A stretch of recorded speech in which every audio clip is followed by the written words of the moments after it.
Tu entends souvent dire prends WordPress, c'est la meilleure plateforme pour le SEO ou le référencement naturel de ton site.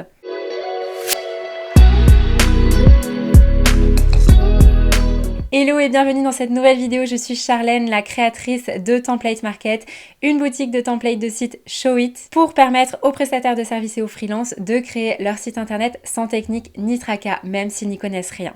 Alors déjà, qu'est-ce que c'est que le référencement naturel ou le SEO? Donc le SEO, Search Engine Optimization, c'est un ensemble de techniques qui te permet d'optimiser la visibilité de ton site internet sur les moteurs de recherche, donc sur Google par exemple dans un premier temps. À quoi ça sert d'avoir un site internet bien positionné? Ça sert tout simplement à remonter et être visible dans les résultats de recherche, donc sur Google, ce qui te permettra de drainer du trafic sur ton site internet et d'avoir potentiellement plus de prospects et de clients sans passer ta vie à créer des posts Instagram. Donc tu l'auras compris, c'est un peu le Graal, une fois que ton site internet est bien positionné, c'est la garantie d'avoir du trafic et éventuellement des nouveaux prospects chaque jour sans avoir à créer du contenu. Donc aujourd'hui, je vais te montrer les moyens d'optimiser le SEO de ton site internet sur Showit parce que toutes ces options sont nativement intégrées, contrairement à WordPress, tu n'as pas besoin d'ajouter des plugins. Showit est donc une super plateforme pour optimiser le SEO de ton site internet. Mais attention, il y a deux types de SEO. Il y a le SEO technique et le SEO de contenu. Aujourd'hui, on se concentre essentiellement sur le SEO technique. Donc le SEO technique, c'est toutes les techniques qui vont être relatives à ton site internet, le code, les performances, les optimisations on-site en fait et on-page, donc sur le site et sur la page.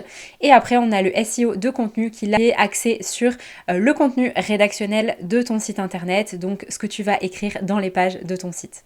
Donc déjà pour commencer, qu'est-ce qu'un site internet qui est techniquement optimisé pour le SEO? Ça va être un site internet qui comporte différents éléments. Dans un premier temps, il va y avoir la performance du site, c'est-à-dire le fait qu'il se charge rapidement ou non. Ça, c'est vraiment un critère qui est très important pour Google. Il va également y avoir le fait qu'il soit optimisé pour les mobiles, donc la version mobile, la version responsive de ton site, mobile et tablette. Et après, il va y avoir différents critères dans le site, c'est-à-dire le fait de bien remplir ses balises title, les balises métadescription et de bien structurer la page avec les balises H1, H2, H3, etc. Ça, c'est vraiment les petites choses de base. Après viendra la recherche de mots-clés et donc le fait de placer ces mots-clés dans les pages, dans ces URL, etc. Alors ici, je te retrouve sur le template de site Athena. Donc évidemment, c'est un template, donc il n'y a pas de métadescription ou de titre optimisé. Mais sache que pour avoir vraiment une vue d'œil d'ensemble sur ça, tu peux télécharger une extension qui s'appelle SEO Minion. Donc tu la trouveras sur le navigateur Chrome. Ce qui fait que dès que tu arrives sur un site internet, tu peux cliquer dessus et tu as toutes les informations classiques sur le site. Donc là, on voit que la balise title, du coup la balise titre, c'est homme. Elle n'est tout simplement pas optimisée puisque c'est un template. On a la balise métadescription ici, donc j'ai une petite alerte parce qu'elle est vide et c'est pas bien du tout.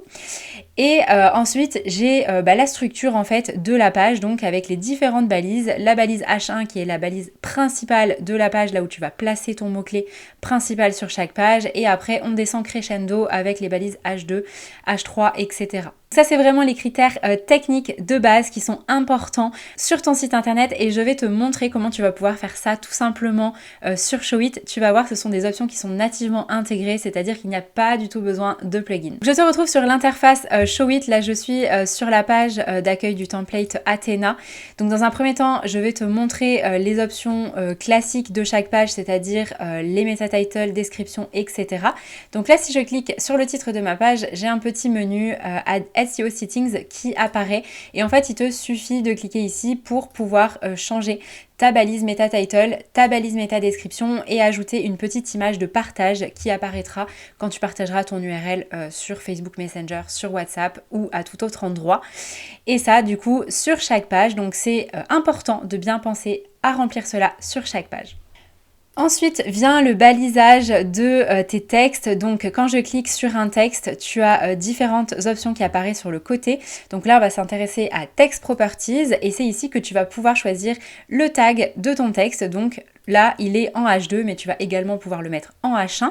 Donc le H1, c'est le titre principal de ta page. Je te conseille de le mettre exclusivement une seule fois sur chaque page et c'est l'endroit où tu vas mettre ton mot-clé principal généralement. Ensuite, on a les H2, les H3, donc c'est très bien, il n'y a pas de H4, H5, H6. Normalement, on n'a pas besoin de descendre en dessous de H3, ou alors c'est qu'il y a un problème dans ta page et que tu as mal structuré tes éléments. Ensuite, on a le tag nav qui va être pour les options de navigation, c'est-à-dire, autrement dit, dans le menu ici, là, ça va être des éléments de navigation. Et après, on a le P qui, là, est pour tous les blocs paragraphes, pour tous les blocs texte, mais on a aussi la div qui là va être pour des éléments décoratifs ou alors des listes à puces ou des choses comme ça.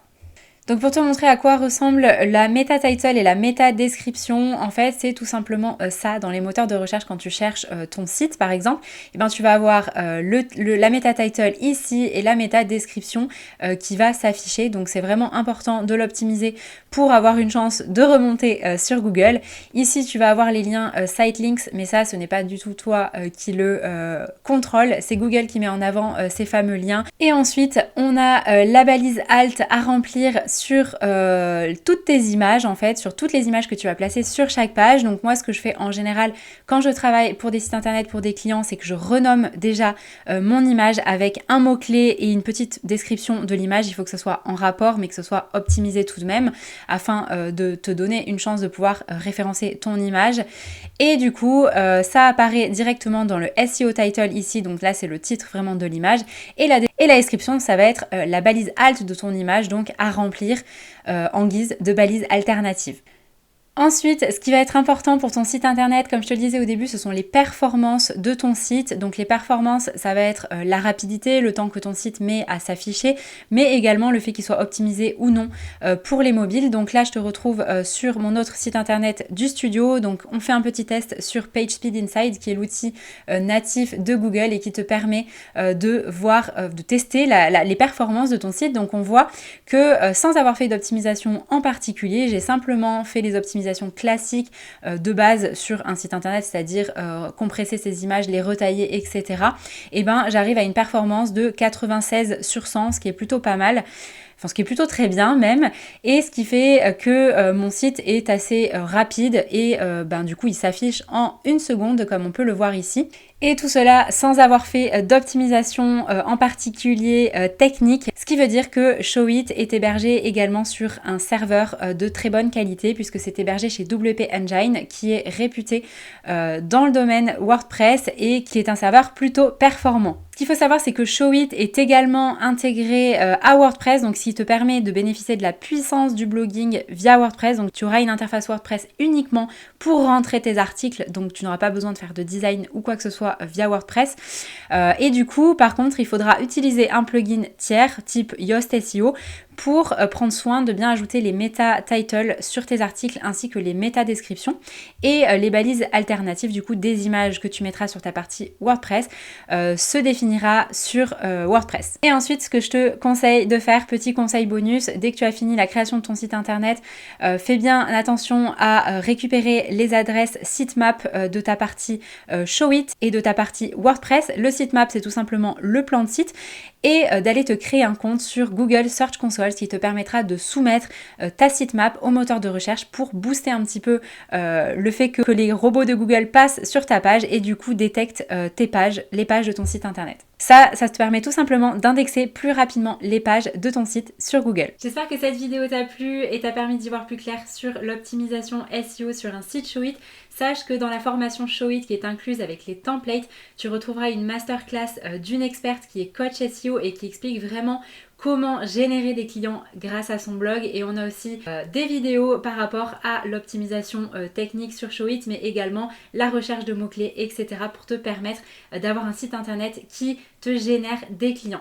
Pour aller plus loin, je t'invite à t'inscrire au workshop 3 jours pour préparer la création d'un site internet stratégique qui travaille pour toi, ou encore de télécharger la roadmap Notion qui est un vrai plan d'action pas à pas qui te permettra de suivre les étapes pour la création ou la refonte de ton site internet.